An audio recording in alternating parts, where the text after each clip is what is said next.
Radhe Radhe student, welcome to Damraj की पाठशाला। स्वागत है आप सभी का दमराज की पाठशाला में। जैसा कि आप सभी को पता है कि आज की वीडियो में हम देखेंगे समांतर प्लेट संधारित्र की धारिता के सूत्र का निगमन।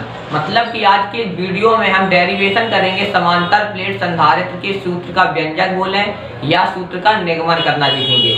आपको अच्छे से पता भी होगा हर एक क्वेश्चन बैंक में ये डेरिवेशन और वेरी इंपॉर्टेंट का सिंबल लगा हुआ है और वास्तव में 2021 के सेट में किसी न किसी सेट में ये जरूर आएगा, क्योंकि आपको पता है कि 7-8 सेट बनते हैं तो किसी न किसी सेट में समांतर प्लेट संधारित्र की धारिता जरूर आनी है।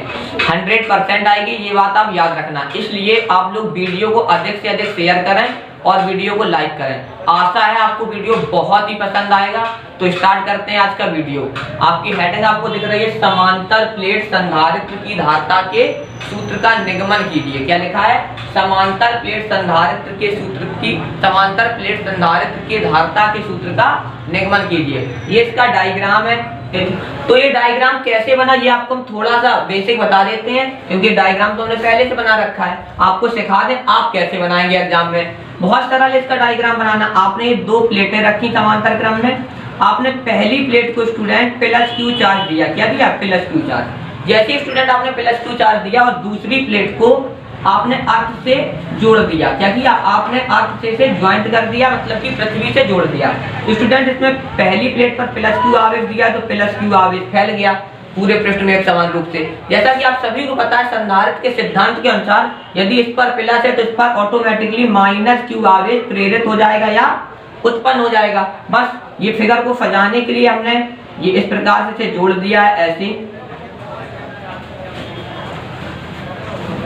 और बस हमने मान लिया स्टूडेंट ये +q चार्ज है और ये -q चार्ज है। हमने मान लिया दोनों प्लेटों की जो बीच की दूरी है वो स्मॉल d है। तो आप बोलेंगे, तो आप जैसे लिखना चाहो इसके बारे में तो आप लिख सकते हो कि माना कि दो प्लेटें समांतर क्रम में रखी हुई है। ठीक है, संधारित्र के सिद्धांत के अनुसार पहली प्लेट पर +q आवेश तथा दूसरी प्लेट पर -q आवेश प्रेरित हो जाता है। ठीक है, आपने बोला कि माना कि दो प्लेटें समांतर क्रम में रखी हुई हैं। ठीक है, और संधारित्र के सिद्धांत के अनुसार जब हम पहली प्लेट को +q चार्ज देते हैं तो दूसरी प्लेट पर -q आवेश तथा पहली पर +q आवेश प्रेरित या उत्पन्न हो जाता है। ठीक है स्टूडेंट, आप बोलोगे प्रत्येक प्लेट का जो क्षेत्रफल है वो कैपिटल A है तथा दोनों प्लेटों के बीच की दूरी d है तथा जो इनका पृष्ठीय आवेश घनत्व है वो सिग्मा है। इन सब बातों को आपको पता होना चाहिए। तो चलो हम डेरिवेशन की ओर बढ़ते हैं। जैसा कि आप सभी को दिख रहा है स्टूडेंट कि ये समांतर प्लेट संधारित्र की धारिता के सूत्र का निगमन करना है। तो आपको ये दो प्लेटें दिख रही हैं। आप बोलोगे माना कि दो प्लेटें समांतर क्रम में रखी हुई हैं। ठीक है स्टूडेंट, इसमें पहली प्लेट को आप जब +q चार्ज देते हो तो संधारित्र के सिद्धांत के अनुसार पहली प्लेट पर +q आवेश तथा दूसरी प्लेट पर -q आवेश प्रेरित हो जाता है या उत्पन्न हो जाता है।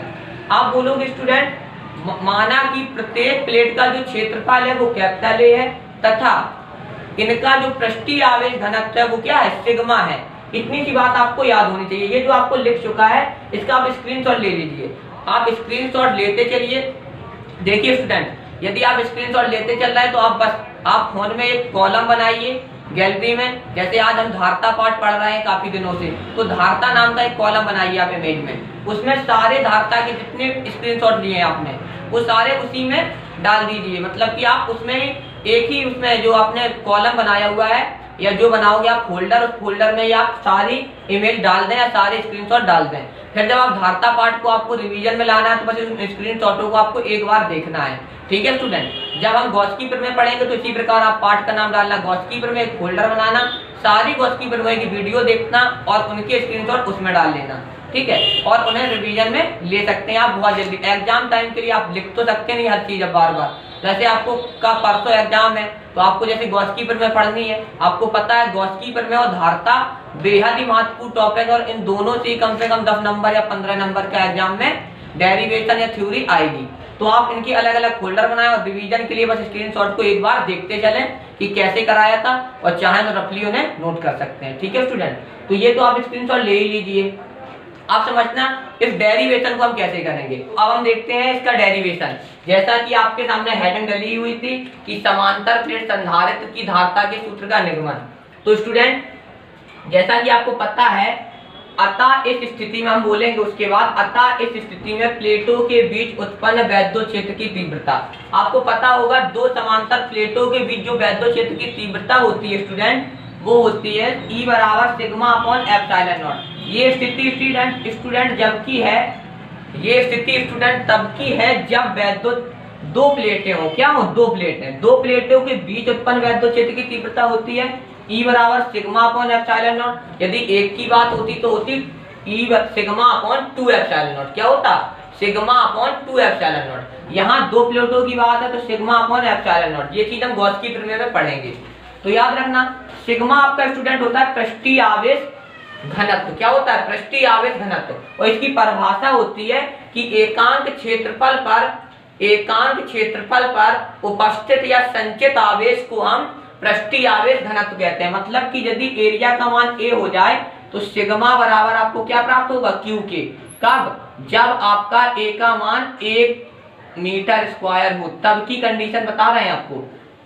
यदि एकांक क्षेत्रफल पर संचित आवेश को हम क्या कहते हैं, पृष्ठीय आवेश घनत्व। ठीक है स्टूडेंट, तो हमने क्या किया, सिग्मा की वैल्यू यहाँ पर रिप्लेस कर दी, तो सिग्मा की जगह पे आपने लिखा Q बटे A, तो Q चूंकि A नीचे है तो नीचे A लिख दिया, इनटू एप्सिलॉन नॉट, ये चल ही रहा है समीकरण स्टूडेंट, हमने मान लिया इसे सेकंड।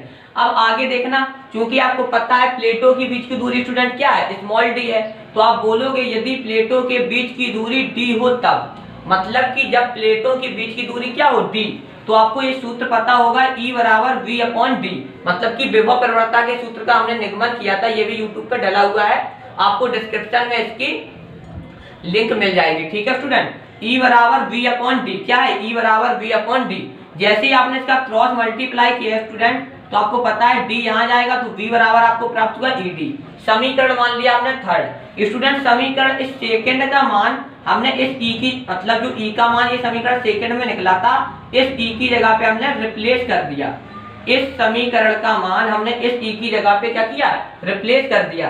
तो E का मान क्या है, Q upon A epsilon not, into में D लिखा है ये स्टूडेंट। तो याद रखना, आप स्क्रीनशॉट लेते चले। ठीक है स्टूडेंट, जैसे ही हमने ये मान रखा है स्टूडेंट इनटू D, तो आपको दिख रहा है ये हो गया आपका समीकरण फोर्थ। अब आपको पता है संधारित्र की धारिता की परिभाषा से, संधारित्र की धारिता का सूत्र होता है C बराबर Q अपॉन V। मतलब कि यदि इस V का मान इस V की जगह पे रख दें हम, तो हमने लिखा समीकरण, ये 4 है ये 5 है, तो हमने बोला समीकरण 4 का मान समीकरण 5 में रखने पर, क्या बोला, हमने बोला समीकरण 4 का मान समीकरण 5 में रखने पर। तो आपको दिख रहा है समीकरण आपका 4 क्या है, ये है समीकरण, मतलब कि इस V का मान इस V की जगह पे रखा, तो ऊपर आपको दिख रहा है Q है तो हमने Q लिख दिया, और इस V का मान क्या है, QD upon A epsilon not, हमने लिख दिया QD upon A epsilon not. अच्छे से दिख रहा होगा आपको कि Q से Q क्या हो जाएगा, कैंसिल हो जाएगा, और ये एप्सिलॉन नॉट पहुंच जाएगा स्टूडेंट ऊपर। तो इसका आंसर आया C बराबर A एप्सिलॉन नॉट बटे D। तो स्टूडेंट देखिए, यदि प्लेटों के बीच यहाँ पर यदि परावैद्युतांक K भरा हो, मतलब कि यदि प्लेटों के बीच K परावैद्युतांक वाला कोई माध्यम हो, तब तो कुछ नहीं, यदि K है तो K आप और इनटू में कर दो, C बराबर epsilon not K upon D। बहुत ही महत्वपूर्ण डेरिवेशन है, बताओ ये 5 नंबर बहुत ही आसानी से आप प्राप्त कर सकते हैं। तो क्या बोलेंगे आप कि माना कि दो प्लेटें समांतर क्रम में रखी हुई हैं तथा जिनकी बीच की दूरी d है, आप बोलेंगे जब प्रथम प्लेट को प्लस q चार्ज दिया जाता है तो संधारित्र के सिद्धांत के अनुसार पहली प्लेट पर प्लस q तथा दूसरी प्लेट के आंतरिक भाग पर माइनस q आवेश प्रेरित हो जाता है या उत्पन्न हो जाता है। इस आप बोलेंगे प्रत्येक प्लेट का क्षेत्रफल A तथा पृष्ठीय आवेश घनत्व क्या है, सिग्मा है। तो आप बोलोगे अतः इस स्थिति में प्लेटों के बीच उत्पन्न वैद्युत क्षेत्र की तीव्रता, ये आपको डायरेक्ट याद होना चाहिए कि दो प्लेटों की बीच उत्पन्न वैद्युत क्षेत्र की तीव्रता स्टूडेंट होती है E बराबर सिग्मा अपॉन एप्सिलॉन नॉट। हमने मान लिया समीकरण फर्स्ट, सिग्मा बराबर चूंकि आपको पता है Q बटे A होता है, क्या होता है Q बटे A। तो इस सिग्मा का मान सिग्मा की जगह पे आपने रखा तो Q upon A epsilon not, ये आ गई वैद्युत क्षेत्र की तीव्रता। अब यदि प्लेटों के बीच की दूरी क्या हो, D हो, स्मॉल d, ये जो आपको दिख रही है, तो हमने क्या किया, जब d होगी तब इसके लिए सूत्र होता है E बराबर V अपॉन D।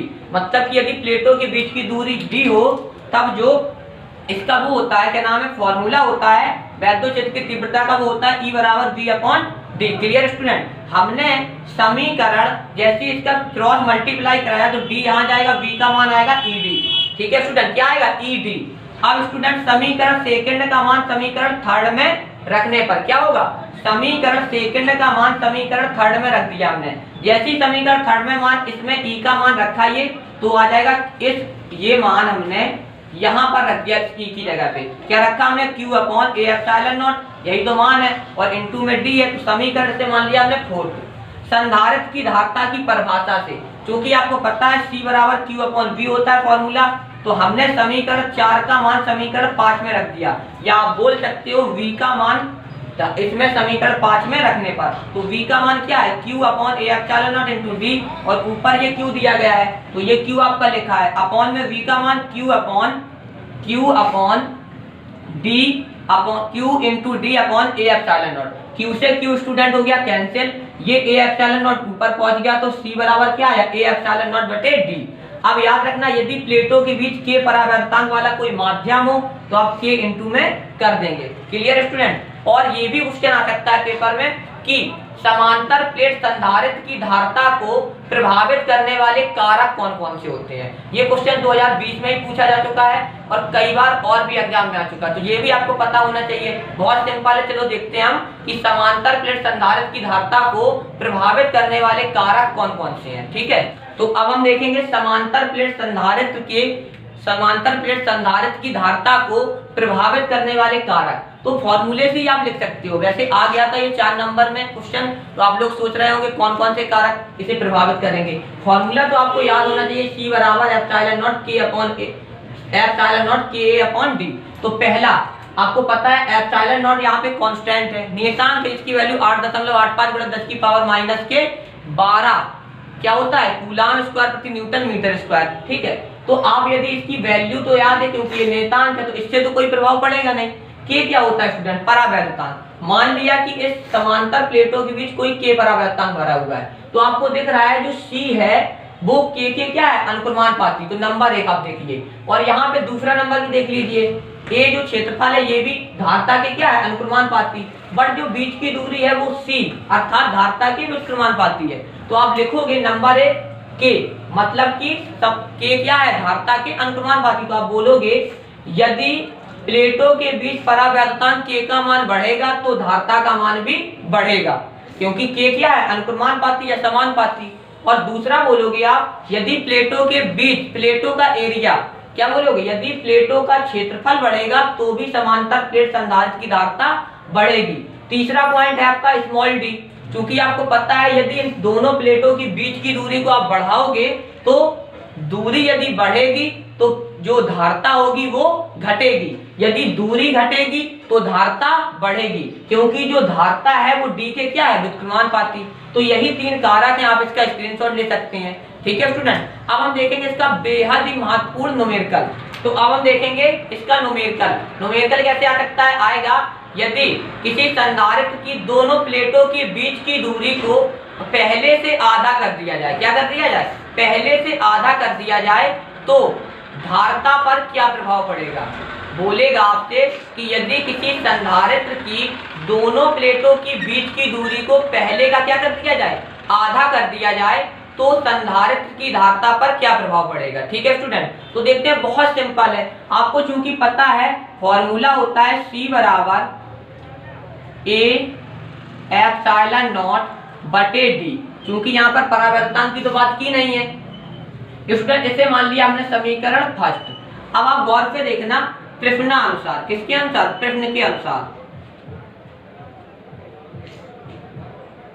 अच्छे से आपको पता है, उसने बोला है यदि प्लेटों के बीच की दूरी जैसे पहले डी थी तो दूरी को क्या कर दिया जाए, आधा कर दिया जाए। तो हमने लिख दिया स्टूडेंट C डैश बराबर ए एप्सिलॉन नॉट बटे डी की जगह पे आप क्या करोगे, डी का आधा d/2, ये 2 ऊपर जाएगा स्टूडेंट, तो आएगा आपका C डैश बराबर 2 इंटू ए एप्सिलॉन नॉट बटे डी।